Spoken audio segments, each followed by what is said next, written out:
వేయడానికి సిద్ధంగా పెట్టుకున్న నాటుకోడి గుడ్లు చూడండి. 16 గుడ్లు ఎగ్స్ నేను మార్క్స్తోని ట్రిక్ చేసుకున్నాను. ఎందుకంటే ఈ పొదుగులో వేరే కోళ్ళు వచ్చి గుడ్లు పెట్టినా మనకు ఈజీగా తెలియడానికి కూడా తీసుకున్నాను. వేపాకును నేను పొదుగు వేసేటప్పుడు వేస్తాను. చూడండి ఎలా వేస్తాను, ఎలా పొదుగు చేస్తానో చూడండి. చేయడానికి సిద్ధంగా నేను ఈ మన కరెంటుకు డబ్బా ఉంటుంది కదా మోటార్ దగ్గర, అది పాడైపోయింది. ఇది ఖాళీగా ఉంటే ఇందులో నేను పొదుగు చేస్తున్నాను. దీనికి క్యాప్ కూడా ఉంది. చూడండి ఇలా పొదుగు చేశాను.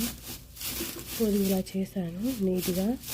మనం ఇట్లా మంచిగా చేసుకోవాలి. చేసుకున్నాక మన వేపాకును ఇలా వేసుకోవాలి, ఎందుకంటే పురుగు పట్టకుండా ఉంటుంది.